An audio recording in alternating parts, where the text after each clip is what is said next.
Hello folks, welcome to another episode of Fire Doctor. I got some announcements, get them out of the way. I'm going to be switching to 6 days a week trucking so I can get some woodyard toys sooner than cutting wood and wood cells do. Then get, maybe a upgrade splitter sooner than later. This is what I got cut. I'll show you a better view of it. This is what I got cut here.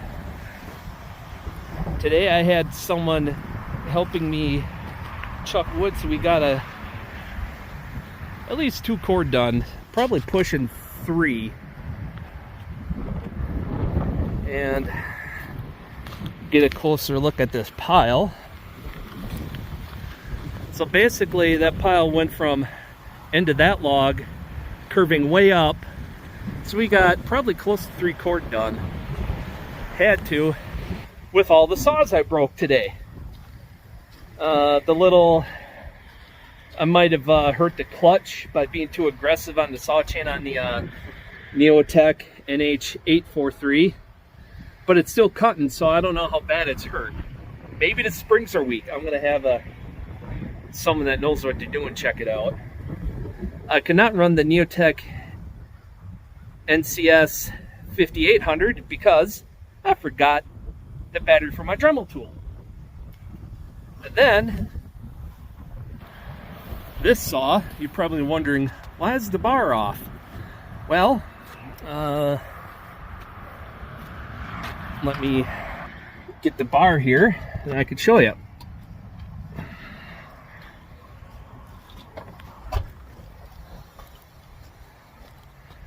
You see anything funny with that tip? If I could hold it still in the wind. The tip is bent. So that went to heck.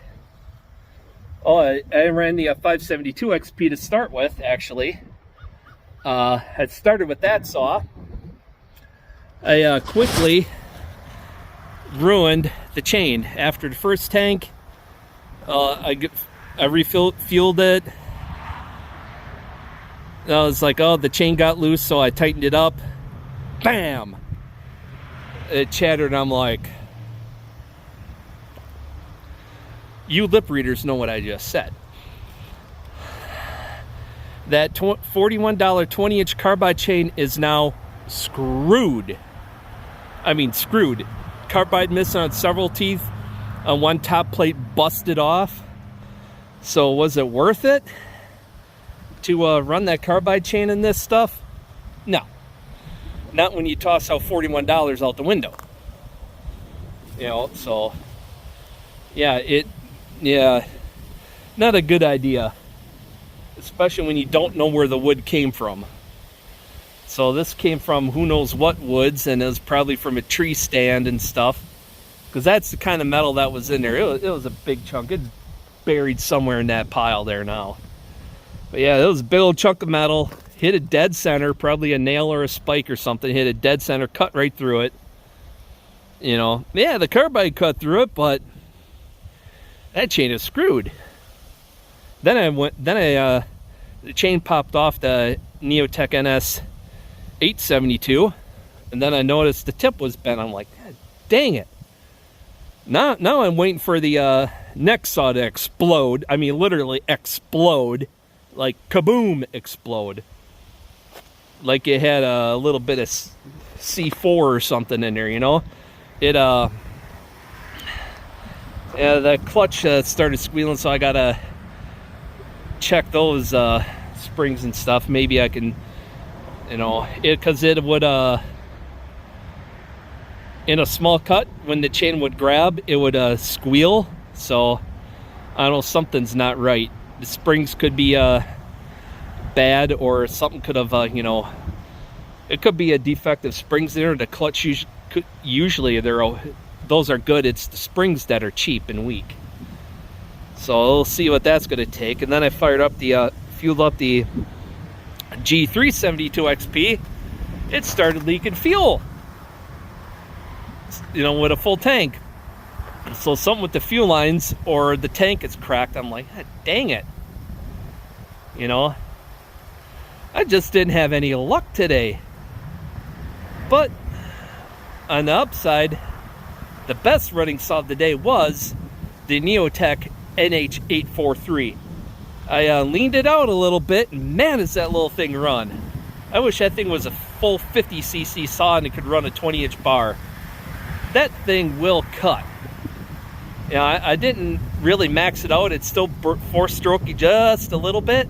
You know, it's like mid-30s today, you know, low to mid-30s, and it was running. I tuned it up, turned it maybe half a turn in so far, I think. It's hard to tell, because when you touched it like 3 or 4 times, you know, you easily did a half a turn. It started cleaning up nicely.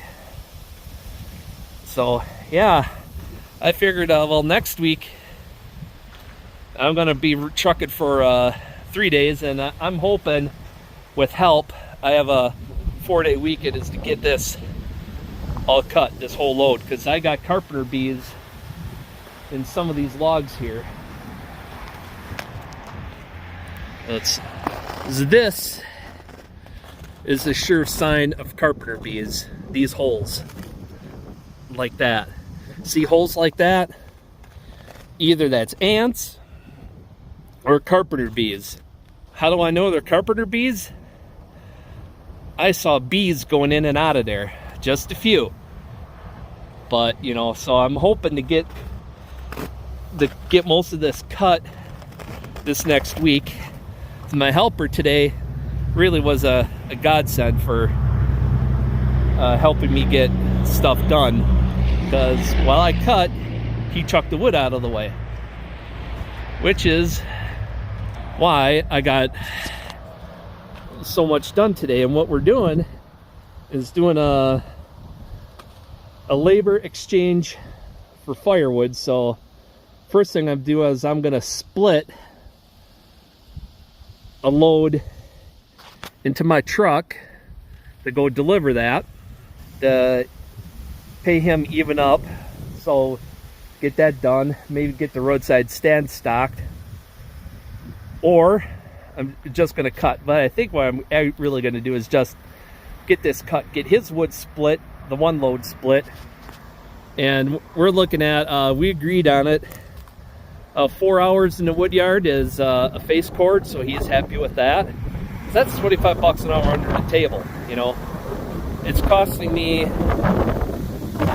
know, $35 in wood, but, you know, it's cut, split, and delivered, so it doesn't have to go into his truck. You know, that's what it costs me, and he's helping me so much more than that. So he gets $100 of wood. That's my retail price for mixed hardwood and ash. $100 a face cord. If I said a cord, oops, or 1/3 of a cord.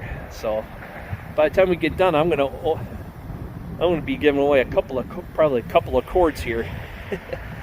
So if we keep on working hard like we did today, get all saws going, nothing breaks down, I'll have a proper chain, a regular chain I should say, on the 572 XP.